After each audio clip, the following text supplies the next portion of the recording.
अब से थोड़ी देर बाद तस्वीर आने वाली है जिसमें अमेरिका के राष्ट्रपति डोनाल्ड ट्रंप पाकिस्तान के फील्ड मार्शल असीम मुनीर से खाने के मेज पर मिलने वाले। वैसे ट्रंप के साथ मुनीर के लंच प्रोग्राम की खबर आने के साथ ही यह हल्ला शुरू हो गया था कि ये तो भारत के लिए जबरदस्त झटका है, क्योंकि जिस मुनीर ने हिंदुओं के खिलाफ कट्टरता का जहर फैलाया और पहलगाम हमले को अंजाम दिलवाया, उस जिहादी मुनीर को अमेरिकी राष्ट्रपति ट्रंप दावत दे रहे हैं।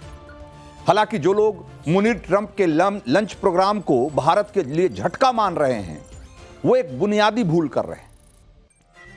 और वो बात यह है कि शायद वो ये भूल रहे हैं कि मुनीर को ट्रंप खाना खिलाएंगे तो इसमें हिंदुस्तान का इससे कोई लेना देना नहीं। अमेरिका एक अलग राष्ट्र है, उसके अपने हित हैं और वो अपने हितों के हिसाब से अपना एजेंडा तय करता है। लेकिन ये पहली बात हुई। अब जरा दूसरी बात जो इसमें महत्वपूर्ण बात है उसको समझिए। इसमें कोई डाउट रखने की जरूरत नहीं है कि अमेरिका सिर्फ और सिर्फ अपने हितों को आगे रखता है और अपने फायदे के हिसाब से अपनी विदेश नीति का गियर बदलता रहता है। इसीलिए यही ट्रंप जब पहली बार राष्ट्रपति बने थे तब उन्होंने पाकिस्तान पर आतंकवाद को लेकर कई कार्रवाई की थी और कड़ी कार्रवाई की थी। आर्थिक मदद रोक दी थी। उस वक्त पाकिस्तान को झूठा, धोखेबाज, न जाने क्या क्या कहा था। और आज वही ट्रंप हैं जो पाकिस्तान को $397 मिलियन की मदद दे रहे हैं। F-16 विमानों के रखरखाव के लिए अलग से फंड दे रहे हैं। आतंकवाद के खिलाफ लड़ाई में पाकिस्तान को अमेरिका का असाधारण साझेदार बता रहे हैं। सोचिए कि यह कितना बड़ा शिफ्ट है। पाकिस्तान को लेकर अमेरिका की नीति में आए इस बदलाव को अगर आपको समझना चाहते हैं तो इसे आप तब तक नहीं समझ सकते जब तक आप इसमें चीन, अफगानिस्तान, ईरान, इन सारे एंगल से इसको नहीं देखें। पाकिस्तान की सीमा भारत के साथ साथ इन तीनों देशों से भी लगती है। और सबसे पहले जरा आप अफगानिस्तान का एंगल समझिए। अमेरिका अफगानिस्तान में अपनी मर्जी से घुसा और अपनी मर्जी से बाहर निकला या मजबूरी में बाहर निकला, उसे आप जो मानिए। लेकिन कल तक अमेरिका के लिए तालिबान दुश्मन नंबर 1 था, अब एक तरीके से दोस्त है। अमेरिकी फौज बेशक अफगानिस्तान छोड़ चुकी है, लेकिन अफगानिस्तान में अमेरिका की पकड़ और उसका असर आज भी है और अमेरिका नहीं चाहता कि वो पकड़ और वो असर कम हो। अफगानिस्तान की धरती से कोई एंटी अमेरिकी टेरर आउटफिट या कोई आतंकवादी संगठन फिर से वहां ना एक्टिव हो जाए, यह अमेरिका की बहुत बड़ी चिंता है।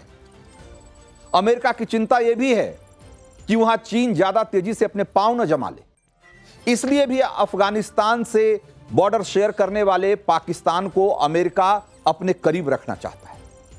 उसको अपने दुश्मन के तौर पे एक तरीके से चीन के पाले में नहीं फेंकना चाहता। दूसरा जो महत्वपूर्ण एंगल है वो है ईरान का। आज ईरान और इजराइल के बीच जंग छिड़ी हुई। पाकिस्तान कल तक तो इस्लामी उम्मा के नाम पर इस्लामिक देश ईरान का साथ देने का दम भरता था, लेकिन आज जरा गौर करिए कि पाकिस्तान ने ईरान से लगे अपने बॉर्डर को सील कर दिया है। साथ देने की बात तो छोड़िए, पाकिस्तान ईरान को एक तरीके से जलते छोड़ दिया उसको, क्योंकि ईरान के खिलाफ अमेरिका खड़ा है। और एक्सपर्ट मान रहे हैं कि ईरान की पूर्वी सीमा पर अपनी मौजूदगी बढ़ाने के लिए अमेरिका पाकिस्तान के सैन्य अड्डों को इस्तेमाल करना चाहता है या वहां अपने सैन्य अड्डे स्थापित करना चाहता है, और इसके लिए उसे पाकिस्तान की जरूरत है। यहां पर एक बात और महत्वपूर्ण है कि अगर इजराइल और ईरान की इस जंग में अमेरिका कूदता है तो उसे ईरान को घुटने पर लाने के लिए पाकिस्तान की मदद की जरूरत पड़ेगी। उसे पाकिस्तान के एयरबेस, उसके हवाई अड्डों को इस्तेमाल करने की जरूरत पड़ेगी। और ऐसे में जो मुनीर है उससे मीटिंग का इस कॉन्टेक्स्ट में, इस संदर्भ में जब आप समझेंगे तब आपको लगेगा कि ट्रंप और मुनीर की इस बैठक का हिंदुस्तान से कहीं ज्यादा रिश्ता इस ईरान और इजराइल जंग से है।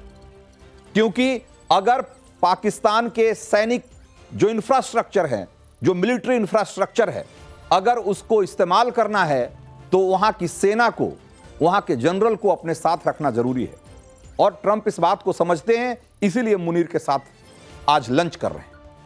इसमें तीसरा इंपॉर्टेंट जो फैक्टर है वो चीन का है। आपको यह याद दिलाने की भी जरूरत नहीं है कि हाल के दिनों में अमेरिका और चीन के बीच ट्रेड को लेकर कितनी तनातनी रही। एक दूसरे पर टैरिफ दागने वाले अमेरिका और चीन एक दूसरे पर हावी होना चाहते। पाकिस्तान के भीतर चीन किस कदर घुसा हुआ है यह भी सबको पता है। हथियार से लेकर एयरपोर्ट तक पाकिस्तान में जो कुछ आप देखेंगे, जो कुछ हो रहा है डेवलपमेंट के नाम पे, वो सब चीन के जरिए हो रहा है। उसमें सबका चीन से कनेक्शन है। ऐसे में पाकिस्तान पर चीन के प्रभाव को कम करने के लिए, चीन को काउंटर करने के लिए पाकिस्तानी आर्मी के मुखिया को रोटी और बोटी दोनों खिलानी पड़ी। और यही बात अपने यहां के कुछ विपक्षी नेता शायद नहीं समझ पा रहे, जबकि आपको ये बताते हैं कि मुनीर को खाना खिलाने के पीछे की जो तमाम वजहें, ये खुद जो बातें मैं कह रहा हूं इसमें से कई बातें खुद चीन के अखबार और चीन के एक्सपर्ट कह रहे हैं। आपको एक वानगी के तौर पे आपको दिखाता हूं। चीन का एक अखबार है साउथ चाइना मॉर्निंग पोस्ट। इसमें भी मुनीर के अमेरिका दौरे को लेकर के एक लेख छपा है और इसमें क्या लिखा गया है जरा उस पर गौर करिए। इसमें मुनीर के अमेरिका दौरे के पीछे 3 बड़ी वजह जो गिनाई गई है, उसमें पहला है कि चीन का फैक्टर, दूसरा है क्रिप्टो और तीसरा है रेयर मिनरल्स, जिसको कि आप समझिए कि जो कि आज की तारीख में अमेरिका के लिए बहुत महत्वपूर्ण है। वो मिनरल्स की जो बात है, rare minerals, rare earth metals की बात जो की जा रही है, वो तीसरा बड़ा फैक्टर है। अब ये तीनों फैक्टर को गौर से समझिए। चीन ऐसा क्यों सोच रहा है? इन्हीं तीनों चीजों के लिए ट्रंप मुनीर को बिरयानी खिला रहे हैं, ये बात चीन क्यों कह रहा है? तो चीन का जो अखबार है वो साफ साफ लिखता है कि चीन को काउंटर करने के लिए अमेरिका पाकिस्तान को लुभाने में लगा है। इससे आगे इसी में लिखा गया है कि इसी साल की शुरुआत में अमेरिकी अधिकारी इस्लामाबाद में रेयर मिनरल्स को लेकर चर्चा करने गए थे और दोनों देशों के बीच इसको व्यापार को लेकर के चर्चा चल रही। यानी चीन मानता है कि पाकिस्तान में आज के टाइम में अगर सबसे कोई पावरफुल है तो व्यक्ति पीएम नहीं, तो शहबाज शरीफ नहीं है, बल्कि नया जो फील्ड मार्शल असीम मुनीर है वो है। और इसीलिए उसके साथ ट्रंप बैठक कर रहे हैं। इसीलिए अमेरिका को पाकिस्तान के साथ कोई डील अगर करनी होगी तो ट्रंप को मुनीर से बात करना होगा, और वही हो भी रहा है। यह बात खुद चीन का अखबार कह रहा है कि पाकिस्तान में अगर आज की तारीख में कोई ज्यादा ताकतवर है तो वो मुनीर है, न कि शहबाज। इसके अलावा चीन यह भी कह रहा है, उसी अखबार में भी लिखा गया है कि पाकिस्तान ने हाल ही में जो नेशनल क्रिप्टो करेंसी रिजर्व का ऐलान किया है, उसका ट्रंप के परिवार से जुड़े बिजनेस से रिश्ता है, लेना देना है। इसीलिए एक तरीके से चीन भी यह इशारा कर रहा है कि ट्रंप और मुनीर का जो लंच प्रोग्राम है वो एक बिजनेस लंच के तौर पर इसको देखा जाना चाहिए। तो अगर पाकिस्तान के ऑल वेदर फ्रेंड चीन की नजर में ही मुनीर और ट्रंप का लंच प्रोग्राम एक बिजनेस लंच दिख रहा है, और इस बात से अगर सबसे ज्यादा दर्द अगर किसी को होना चाहिए था तो शहबाज को होना चाहिए था, लेकिन हो किसको रहा है? दर्द हो रहा है अपने यहां कांग्रेस पार्टी के नेताओं को, जयराम रमेश को। ट्रंप और मुनीर की जो मुलाकात हो रही है, और यहां जयराम रमेश हवा यह बना रहे हैं कि सब मोदी जी की डिप्लोमेसी का फेलियर है, उसका नतीजा है। यह भारत के डिप्लोमेटिक फेलियर का नतीजा है। अब सोचिए कि किस तरीके से एक नैरेटिव को डिस्टॉर्ट करके, उसको घुमा करके, ट्विस्ट करके पेश किया जा रहा है। आज इसी तरह की मनगढ़ंत थ्योरी को आगे बढ़ाते बढ़ाते जयराम रमेश ने सच और झूठ के बीच की लकीर भी पार कर दी। आज जब विदेश सचिव विक्रम मिस्री ने आकर यह जानकारी दी कि प्रधानमंत्री नरेंद्र मोदी और अमेरिका के राष्ट्रपति डोनाल्ड ट्रंप के बीच 35 मिनट तक फोन पर बातचीत हुई है, और इस बातचीत में पीएम मोदी ने ट्रंप को साफ साफ ये बता दिया है कि भारत ने न तो कभी मध्यस्थता स्वीकार की थी और न ही वो स्वीकार करेगा, न तो कभी पहले स्वीकार की है, न इस बार किया है और न आगे करेगा। और इस मामले पर भारत में पूर्ण रूप से राजनीतिक एकमत है। यह महत्वपूर्ण बात उसमें थी कि इस बात को लेकर कि भारत और पाकिस्तान के बीच जो रिश्ते हैं इसमें किसी तीसरे देश की जरूरत नहीं है, इस बात पे भारत में राजनीतिक एकजुटता है, एकमत है, यह बात उन्होंने अंडरलाइन की। लेकिन पीएम मोदी ने ट्रंप से जो राजनीतिक एकमत और एकजुटता की बात कही, एक तरीके से जयराम रमेश उसका विरोध करने आ गए, और वो भी एक पुराना चिट्ठा लेकर। पीएम मोदी और ट्रंप के बीच हुई बातचीत को लेकर जयराम रमेश ने दावा किया कि विदेश सचिव जो कुछ कह रहे हैं राष्ट्रपति ट्रंप के प्रेस नोट में तो ये है ही नहीं, लेकिन शायद मोदी को घेरने की जल्दबाजी में जयराम रमेश एक पुराना प्रेस नोट लेकर चले आए, और वो प्रेस नोट था 27 जनवरी का। बात हुई आज 18 जून को और प्रेस नोट वो निकाल कर लाए 27 जनवरी का। अब सोचिए कि कांग्रेस पार्टी आज की तारीख में कितनी हड़बड़ी में है, और मोदी विरोध में या मोदी को घेरने की जल्दबाजी में वो किस हद तक जा रही है।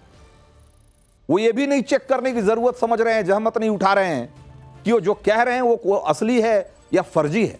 वो कहीं जो व्हाट्सएप और सोशल मीडिया पर चलने वाली कोई फर्जी नैरेटिव या फर्जी डॉक्यूमेंट तो नहीं है। सोचिए कि 27 जनवरी का एक प्रेस नोट लेकर आ गए और उसके आधार पे उन्होंने कहा कि देखिए व्हाइट हाउस के प्रेस नोट में तो ये बात लिखी ही नहीं गई, जबकि सच ये है कि अभी तक व्हाइट हाउस ने इस पर कोई प्रेस नोट जारी नहीं किया। और सोच लीजिए कि कूटनीति के मामले में कांग्रेस राजनीति करने को लेकर किस हद तक नीचे गिर चुकी है कि एक तरीके से फेक न्यूज ही फैलाने लग गई और रंगे हाथ पकड़ी भी गई। इसके बाद जयराम रमेश को माफी मांगनी पड़ी, बयान वापस लेना पड़ा। वैसे मोदी और ट्रंप की बातचीत नरेंद्र सरेंडर की काल्पनिक कहानी सुनाते आ रहे राहुल गांधी के लिए भी एक बड़े झटके से कम नहीं है। और एक कितना बड़ा झटका है, इसे लेकर दिल्ली के मंत्री मनजिंदर सिंह सिरसा ने एक बड़ा दिलचस्प बयान दिया है। एक बार जरा सुनिए। अब कांग्रेस को छोड़िए, राहुल गांधी जी का कसूर नहीं है। उनको जो ट्विटर लिखने वाले वो बच्चे जो पर्ची लिख के दे देते हैं, बेचारे वो पढ़ देते हैं, उसमें से भी आधा गलत बोल देते हैं। देखिए बहुत बड़ी जीत है। हमारे विदेश मंत्री जी ने इसको स्पष्ट किया है। भारत के प्रधानमंत्री और जो राष्ट्रपति हैं अमेरिका के, उनके बीच बातचीत में हमारे भारत के प्रधानमंत्री ने स्पष्ट बताया कि हम किसी भी तरह की बातचीत तीसरे मुल्क को बीच में अलाउ नहीं करेंगे। तो ट्रंप और मुनीर के लंच प्रोग्राम को लेकर मोदी पर निशाना साधने की जल्दबाजी में कांग्रेस ने कुछ बड़े और इंपॉर्टेंट फैक्टर्स या लाइनों को, एक तरीके से समझिए मैसेज को नजरअंदाज कर दिया है।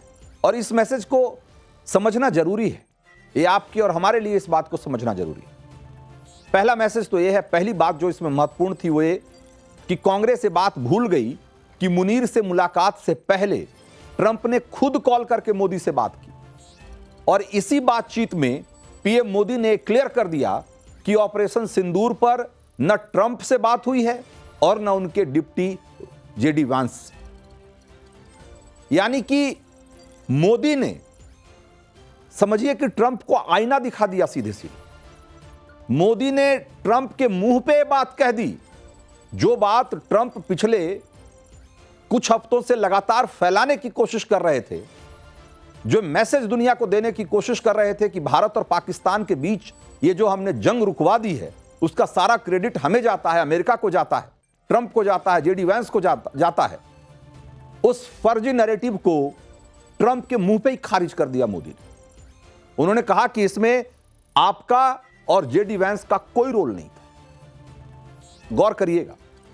और ये ट्रंप को उस आईना दिखाने के लिए किस तरह की हिम्मत की जरूरत है, किस तरह का स्ट्रेट फॉरवर्डनेस होना चाहिए और किस तरह की डिप्लोमेसी की जरूरत है, आप इसका अंदाजा लगाइए।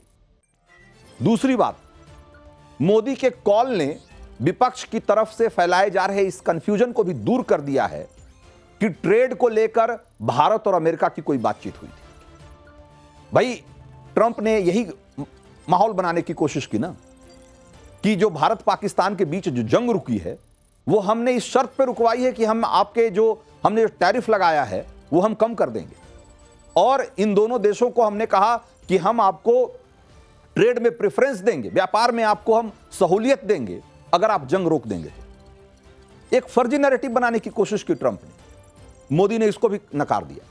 और ये कहीं ऐसा नहीं है कि किसी मंच पे जाकर के कहीं थर्ड पार्टी से कह रहे हैं, ट्रंप को यह बात बता रहे हैं मोदी।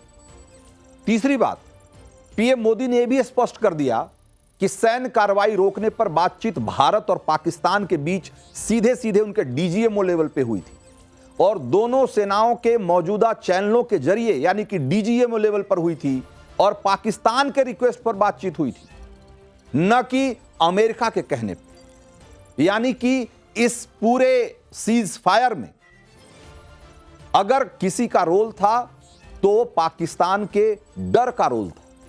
पाकिस्तान की अपनी, जब उसकी पिटाई शुरू हुई, जब वो आफत में आया तो उसने खुद गिड़गिड़ाकर भारत से सीज फायर की बात की और उसमें अमेरिका का कोई रोल नहीं।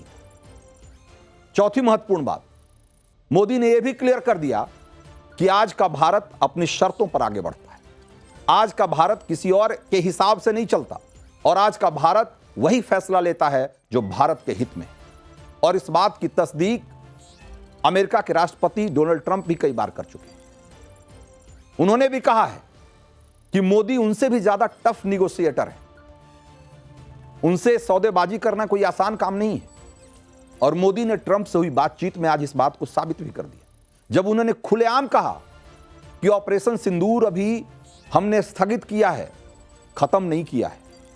यानी कि जब ट्रंप मुनीर से मिल रहे हैं उससे ठीक पहले मोदी ट्रंप को उन्होंने बता दिया, मोदी ने, कि अगर आपको मौका मिले तो आप भी बता दीजिएगा मुनीर को कि हमने ऑपरेशन सिंदूर अभी बंद नहीं किया, वो जारी है, वो स्थगित किया है अभी। और अगर पाकिस्तान के तरफ से इसी तरीके से प्रॉक्सी वार चलता रहा तो हम उसको प्रॉक्सी वॉर नहीं मानेंगे, हम उसको सीधा एक्ट ऑफ वॉर मानेंगे और उसी हिसाब से कार्रवाई करें। आप सोचिए कि ट्रंप को इस तरीके से उनके मुंह पे यह बात कहने के लिए जिस तरह के डिप्लोमेटिक हेफ्ट की जरूरत है, जिस तरह की ताकत की जरूरत है, यह बहुत कम नेताओं में है दुनिया में। और इसीलिए ट्रंप कहते हैं कि मोदी दुनिया के सबसे टफ निगोशिएटर्स में से एक है और उनसे कोई सौदेबाजी करके आगे नहीं जा सकता। इतना ही नहीं, आप देखिए, इस बात पे गौर करिए, यहां लोग क्या माहौल बना रहे थे कि G7 पर पहले तो कांग्रेस ने माहौल बनाने की कोशिश की कि मोदी को बुलाया ही नहीं गया। बाद में जब मोदी G7 में गए तो कुछ और माहौल बनाने की कोशिश हुई कि G7 के नेताओं की जो ग्रुप फोटोग्राफ हो रही थी उसमें मोदी क्यों नहीं है। अरे भाई, जब G7 के नेताओं के ग्रुप फोटोग्राफ है तो उसमें मोदी क्यों होंगे। मतलब ऐसे फर्जी टाइप के इतने नैरेटिव चलाने की कोशिश हो रही है। लेकिन मोदी ने यह स्पष्ट तौर पे बताया कि अगर आप कोई भी देश, ट्रंप ही क्यों नहीं हो, अमेरिका ही क्यों नहीं हो, आज के भारत को टेकन फॉर ग्रांटेड नहीं ले सकता। इसीलिए ट्रंप ने जब उनको कहा कि अगर हो सके तो आप कनाडा से अमेरिका होते हुए वापस लौटें तो हम लोग की मुलाकात हो जाएगी, तो मोदी ने साफ साफ मना कर दिया। एक बार जरा सुनिए विक्रम मिश्री क्या कह रहे हैं। राष्ट्रपति ट्रंप ने प्रधानमंत्री मोदी से पूछा कि क्या वे कनाडा से वापसी में अमेरिका रुक कर जा सकते हैं। पूर्व निर्धारित कार्यक्रमों के कारण प्रधानमंत्री मोदी ने अपनी असमर्थता व्यक्त की। दोनों लीडर्स ने तब तय किया कि वे निकट भविष्य में मिलने का प्रयास करेंगे। तो ट्रंप और मुनीर का जो लंच प्रोग्राम चल रहा है या ये लंच मीटिंग चल रही है, उसको लेकर के भारत में जो माहौल बनाने की कोशिश हो रही है, उस नैरेटिव को जरा समझिए कि उसके जरिए क्या साबित करने की कोशिश की जा रही है। ये अलग बात है कि आज तक अमेरिकी राष्ट्रपति ने किसी विदेशी सेना के प्रमुख के साथ कोई लंच का ऐसा कोई प्रोग्राम आयोजित नहीं किया था। पाकिस्तान के ही अगर सैनिक लीडर्स इससे पहले अगर कभी अमेरिकी राष्ट्रपति से मिले, जैसे कि अयूब खान, जिया-उल हक और परवेज मुशर्रफ वगैरह वगैरह, तो अमेरिकी राष्ट्रपति से उनकी मुलाकात के पहले उन्होंने तख्ता पलट करके एक तरीके से देश का लीडरशिप अपने हाथ में ले लिया था। वो राष्ट्रपति की हैसियत से मिले थे, न कि सेना प्रमुख की हैसियत। और इधर शहबाज के होते हुए, प्रधानमंत्री के होते हुए मुनीर डायरेक्ट अमेरिका से डील कर रहे हैं। इससे एक बात स्पष्ट हो जाती है कि अमेरिका भी इस बात को मान चुका है कि पाकिस्तान में सेना ही सुप्रीम है और सेना चीफ ही सुप्रीम लीडर है, और ये इस बात का भी इशारा है कि आज नहीं तो कल गद्दी मुनीर के पास जाने वाली। वैसे ट्रंप के साथ मुनीर का लंच प्रोग्राम फिक्स करवाने की जो पाकिस्तानी अमेरिकी बिजनेसमैन साजिद तरार हैं, उनका नाम आ रहा है कि उन्होंने इसको फिक्स कराया है। American Muslim for Trump group की स्थापना करने वाले साजिद तरार लंबे समय से ट्रंप का घनघोर समर्थक रहा है और तरार के एक होटल में मुनीर के लिए कम्युनिटी रिसेप्शन का भी आयोजन किया गया है। तो मुनीर और ट्रंप के बीच डील कौन करा रहा है, ये बात तो सबको पता हो गई। डीलर कौन है, ये बात तो समझ में आ गई।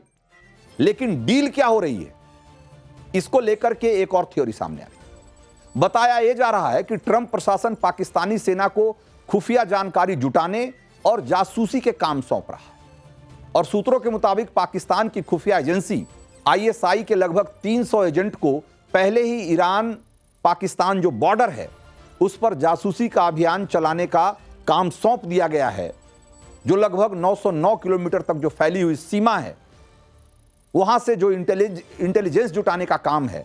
अभी जब इजराइल और ईरान के बीच जंग चल रही है तो इस खुफिया जानकारी की बहुत कीमत है और इस संदर्भ में, इसी परिप्रेक्ष्य में इस मीटिंग को देखी जानी चाहिए।